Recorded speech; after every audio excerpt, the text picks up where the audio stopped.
estatuto da Torá, é o Hukot da Torá, estatuto da lei, o estatuto da lei. O que é o estatuto? Artigo definido. Quando Jesus falou, eu sou o caminho, ele estava dando alternativa de outros caminhos?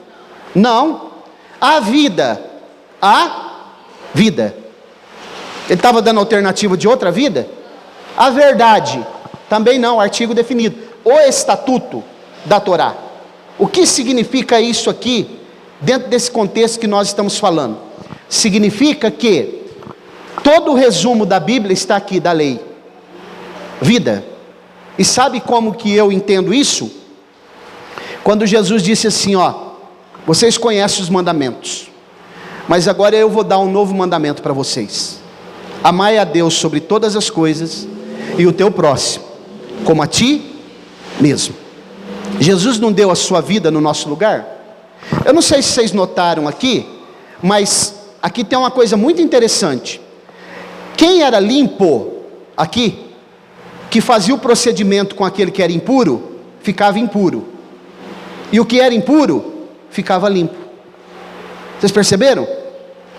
O que significa isso? Que Jesus, limpo, sem pecado, sem mácula, sem mancha alguma, se fez impuro por nós, quando ele foi para a cruz, quando todos os pecados recaíram sobre ele.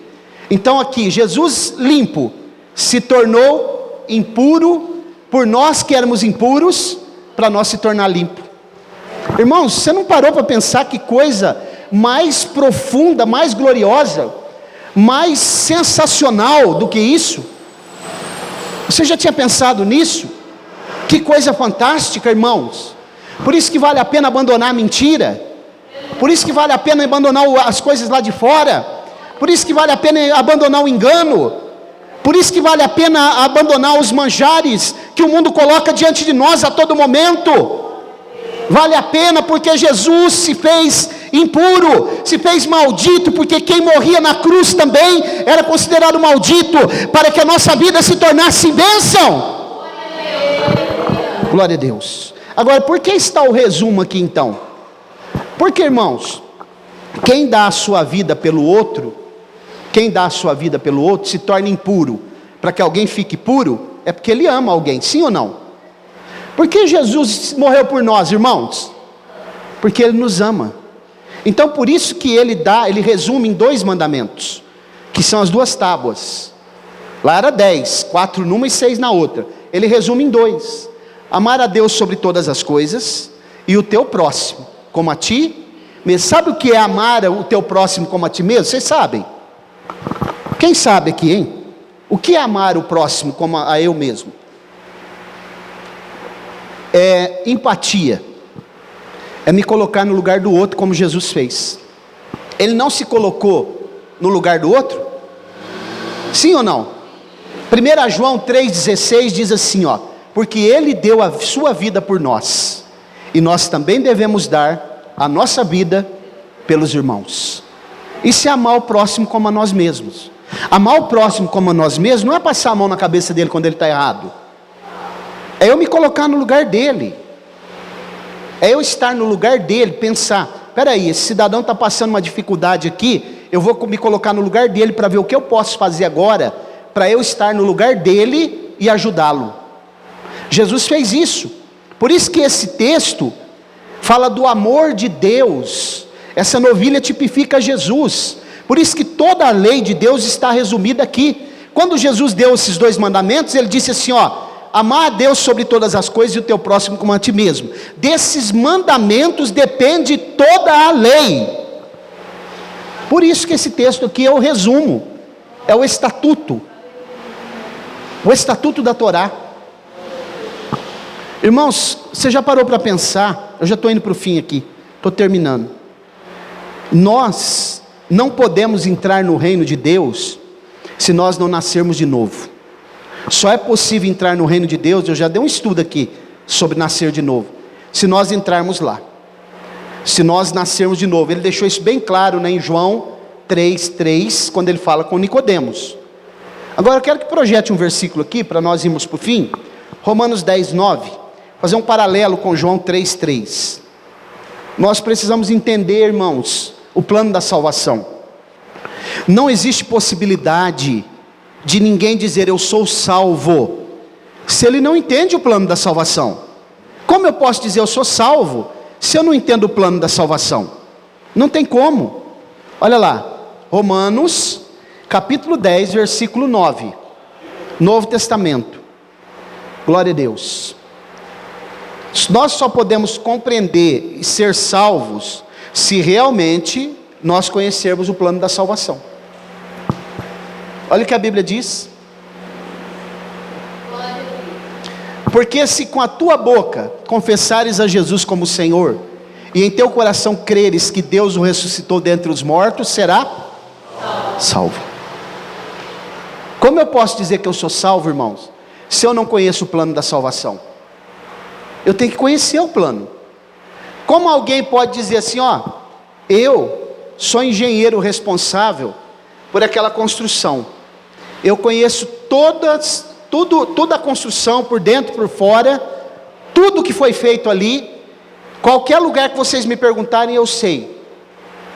E se de repente chama ele e diz, então vem cá, está tendo um problema em tal lugar ali, e eu quero que o senhor resolva, e ele não souber como agir, e nem onde está, por exemplo, um engenheiro que projetou um avião, ele tem que saber onde está até os pequenos circuitos daquele avião, os pequenos fios, tudo, até a nanotecnologia, que não se vê a olho nu, é só com microscópio, que está dentro daquele avião, ele precisa conhecer. Foi ele que projetou. Como nós podemos dizer, irmãos, que conhecemos a Deus, que somos salvos, se nós não conhecemos às vezes o plano da salvação? Qual é o plano da salvação, hein? Por que Jesus morreu? Por que Ele veio aqui? Por que Ele deu a sua vida no nosso lugar? Por que Ele se colocou no nosso lugar? Por que Jesus resumiu os mandamentos em 2? Isso nós precisamos saber. Glorificar Ele nessa noite, numa noite de ceia, porque Ele proporcionou para nós o direito de estarmos aqui conscientes de que nós só podemos alcançar salvação através dEle. Ele revelou-se para nós. Alguém falou da sua palavra um dia para nós. Nós ouvimos essa palavra e demos crédito. Então, irmãos, a torneira está aberta. Todo aquele crente fiel, ele tem acesso à presença de Deus. A torneira está aberta. Nós somos purificados. Viu? Então, pastor Mauro, não está falando de pecado. Pecado também deixa a pessoa impura. Mas no contexto que nós estamos falando, é porque havia um bloqueio. Não tinha como chegar diante dele. Aqui mesmo, nesse contexto, quem que entrava no Santíssimo? Só uma vez no ano? Só o sumo sacerdote, irmãos. Mas Jesus quebrou tudo isso. Quebrou os protocolos. Abriu esse caminho. Houve abertura para nós chegarmos, acesso à presença do Pai. As águas vivas é Ele próprio. Os rios de água viva que Ele fala em João 5 é Ele. Como está o teu interior aí nessa noite, irmão? Você sente que Jesus habita em você e que do teu interior fluem rios de água viva? Glória a Deus. Você sente que Jesus é vivo e que realmente Jesus vai voltar para buscar a sua igreja? Irmão, vocês estão olhando a situação do mundo? Vocês viram o que está acontecendo lá na China? Está chegando aqui já. Vai chegar, irmãos. Não tem como bloquear isso aí, parar. São as epidemias que Jesus falou. Tem um monte de epidemia. Já está tendo surto de ebola lá na África de novo. Viu? Surtos de dengue em vários lugares aqui no país. Aqui. Gripe mata 80 mil pessoas por ano no mundo. Ninguém nem liga com gripe, né? A influenza. O vírus influenza. Esse vírus aí, já tem pessoas dizendo, fontes dizendo que não é 10 mil que está contaminado lá na China. É mais de 90 mil já. Eles estão escondendo. Porque os países comunistas eles são fechados. E nem aqui no Brasil também é só 13 casos suspeitos, não.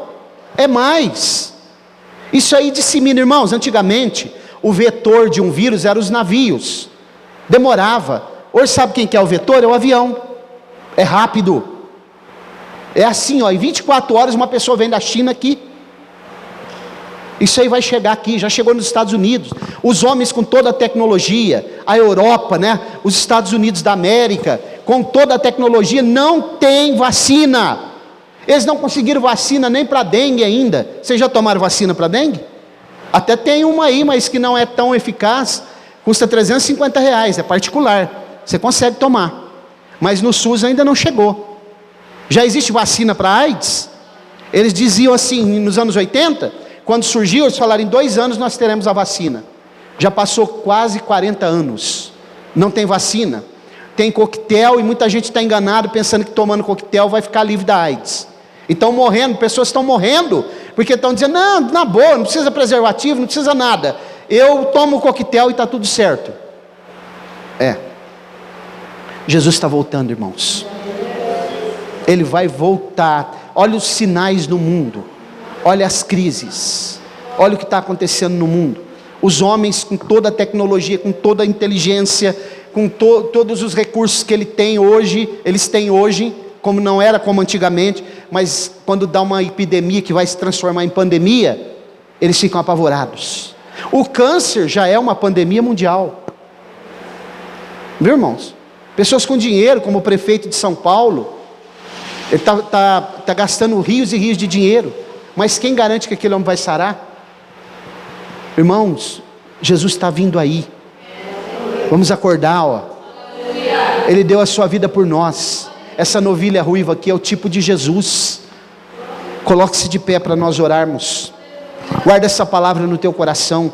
Quem tem ouvidos para ouvir, ouça. Vamos orar.